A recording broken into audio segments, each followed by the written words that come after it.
I got home from a business trip and noticed my slippers were still wet. I asked Mary if we'd had anyone over. She froze for just a second, then laughed it off. Come on, you know I'm terrible with people. I just like quiet weekends at home. Isn't that what you always said you loved about me? That I'm so low maintenance? I gave her a vague smile and waited until she left to go shopping. Then I went through the apartment, room by room. Someone had used my razor. A pair of pajamas in the closet had been worn. But the kicker? The box of condoms in the nightstand was completely empty. 2 days, 12 condoms. Guy had stamina, I'll give him that. I swallowed my anger and pulled out my phone. Get me all the security footage from our building for the past 2 days. And keep it quiet. Next day at work, the footage was already in my inbox. I clicked it open and scrubbed through. Clear as day. Time stamped down to the second. Starting 3 days ago, some guy had been coming and going from my place. A lot. The last clip was from an hour before I got home. The elevator opened. He stepped out with his arm around Mary's waist. They stopped right outside our door and kissed. Long, slow, the kind of kiss where you can't tell where one person ends and the other begins. Mary's hand slipped inside his coat. I'd never seen her like that. So eager. So hungry. I knew exactly who he was. Dean Gilbert, Mary's new assistant. I'd seen his resume. 25, fresh back from some program overseas. 6'1", with the kind of face that gets you places. The video froze on him kissing her neck. I closed the window and leaned back. That's when someone knocked. 2 quick raps. Come in. The door opened, and there he was, Dean Gilbert, in a fitted light gray suit that showed off his height, every hair in place. His eyes had that cocky confidence you see in young guys mixed with something lazier, almost smug.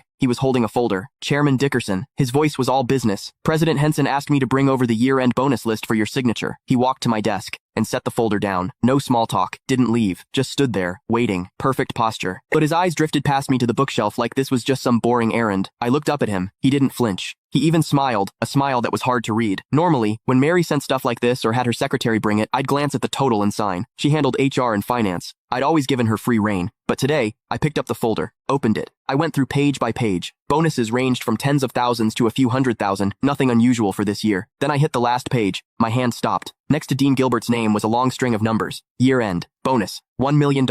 And in the notes, plus one company BMW, 730 Li, $1 million.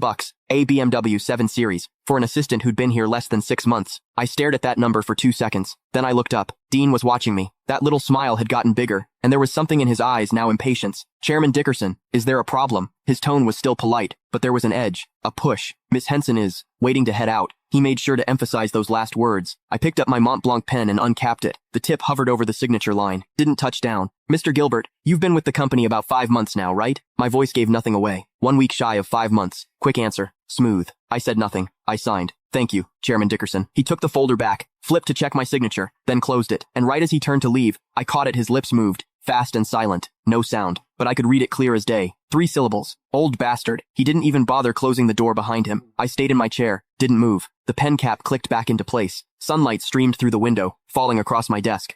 Click the link in my bio to get the full story for free.